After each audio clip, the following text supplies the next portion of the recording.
Hey guys, so today I'm drawing one of my original characters, and if you feel in the mood to, get out your sketchbook and let's draw together. So as you might be able to tell, I'm drawing this in a regular notebook that's not really designed to be a sketchbook. I was just kind of doodling in it, and then as I got to a point where I was like, hey, this actually looks kind of good, I was too deep into it, so I just kept going. I end up cutting it out and pasting it into my actual sketchbook. One thing with like the way that I draw and sketch is for me, like sketching is to figure things out, so I often don't have a clear idea of all of the details when I'm heading into it. So I adjust a lot. I hop from area to area on the page, and as nice as that is to like really try and figure out what you want something to look like, it can be kind of frustrating when your pencil marks don't erase that well and you're like haunted by the ghost of sketches past. Recently, I ordered some 4H pencil lead to try and like alleviate that a little bit so that the lines will erase more cleanly, because most of the time I use like 2B or HB to sketch. Another thing that I've been doing that's been kind of helping is using toned gray paper. I find that most of my pencil lines, even when I use the pencil I have in this video, which is a faber castell pitt artist graphite matte in 12B, even when I use that and press pretty hard in a toned gray sketchbook, it usually erases pretty cleanly. I don't know if that's all the graphite being actually picked up or if it just kind of is hard to tell because the paper is already gray. But usually I only see like the indent of how hard I pressed and not the actual graphite. So if you struggle with that, then try toned paper. So as I said earlier, this is one of my original characters. She's a moth spirit, hence the moth on her cheek, and as you'll see later, her left eye. Morality-wise, I would say she's on that line between chaotic good and chaotic neutral. Like, she enacts vigilante justice, but she also revels in it a bit too much. At the same time, she can form attachments to people and is capable of being pretty loyal, I would say, but only to people that she thinks are worthy of it. She definitely sees it as like her responsibility / her right to get rid of people that she thinks are not worthy. I've had this character in my head for a while now, and I've been slowly figuring out her backstory and how her personality fits in with the other characters, trying to make sure their personalities mesh but are also distinct, and like any rivalries or disagreements they have with each other, making sure that those make sense in the context of their characterization, trying to figure out if they have any arcs, if they do develop and grow, and how. Yeah, I have like a general timeline of what happens to these characters, but in terms of figuring out like one interesting plot that can be like wrapped up into an inciting incident, a climax, and a resolution, I've been kind of lost as to like what I'm going to focus on in terms of their story and like what events are going to be like catalysts. I've also been debating how I'm going to present their story in the first place. Like, one part of me wants to do a comic, and I think the benefits of that are that I'm in full control of the visual element, so I can show people how to see these characters, what kind of world they live in and what it looks like, and especially because the characters do have like powers because they are supernatural, it seems like using a comic to show how those powers look, that seems like a good idea. At the same time, I've found myself like really drawn to like doing it in a novel fashion and having like occasional illustrations at critical points, so you can still get a sense of what their world looks like, what they look like, how their powers manifest, but I have a lot of control over the prose and like, you know, I can really dive into a character's mind for longer maybe than a comic would allow. Yeah, I still don't know how I want to present their story, but maybe I'm not even at the point of making that decision since I don't have their full, or I don't have like one particular story in mind yet to share.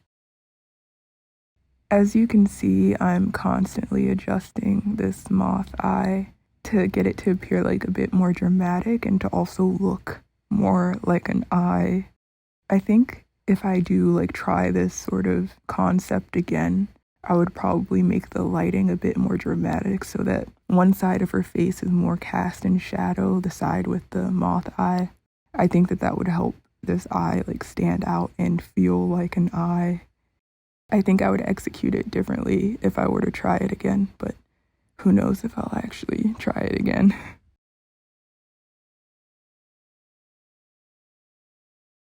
I think over time I've been able to like find my style and the way that I'm comfortable drawing, or like the way that I feel like that feels the most true to me, and I think that this drawing is pretty representative of that style. And I think I am going to continue with this, at least when I'm representing these characters. For a while, I felt like I didn't really have a style until somebody told me, like, oh, I was able to recognize that these were your drawings without me saying anything to them. So I felt like, okay, there's something there, there's something recognizable there, even if I can't see it or it seems very inconsistent to me.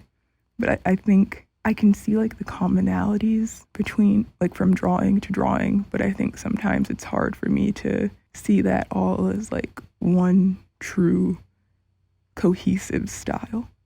It might be like I generally do this or that, but it doesn't feel cohesive enough to call it one style. And maybe it's not one style, like maybe it might be more accurate to say I have multiple, but I think there's some common ground between them.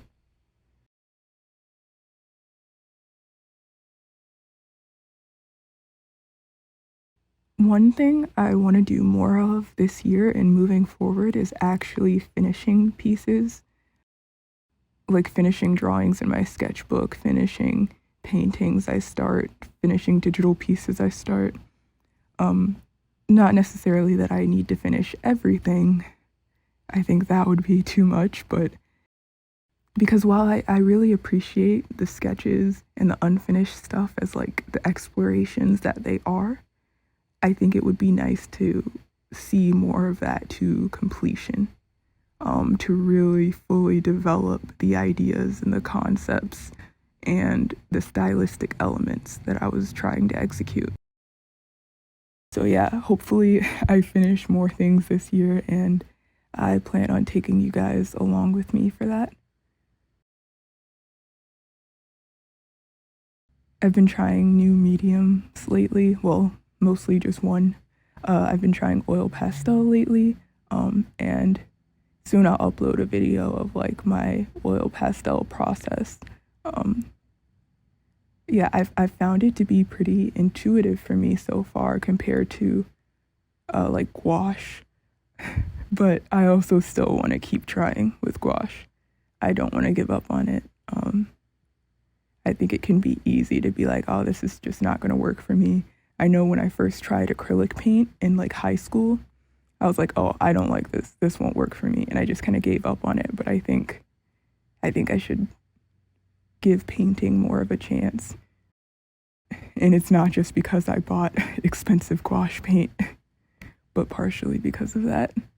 I originally bought the Arteza set, but then I decided to invest in Winsor & Newton and Holbein tubes.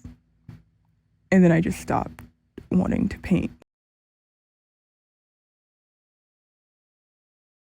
But yeah, one of my frustrations with gouache has been like, maybe not the reactivation, because that's part of why I wanted it, was the fact that because the layers of gouache can reactivate with water, you might end up like mixing colors together as you're painting on the paper.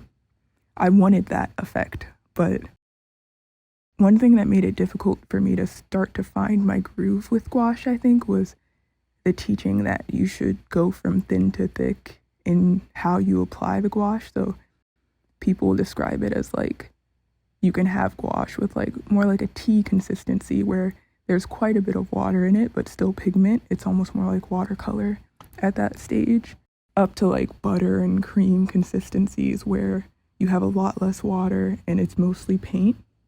And you should work in layers. So like don't start with that cream consistency, start with tea and work your way up.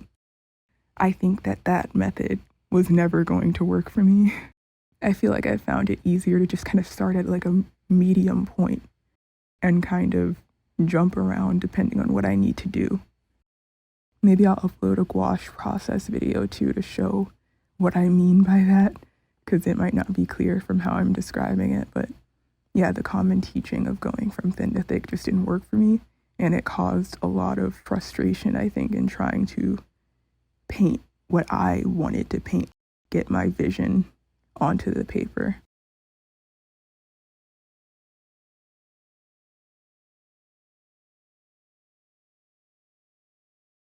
So yeah, this is the completed sketch. I did some revisions off camera because for me it's kind of hard to sketch on camera and fully develop things. So if you like this video, consider subscribing, and if you want to see more of my work and keep up to date with me, you can catch me on Instagram at atomic.morning, and also consider supporting me on Patreon. Bye.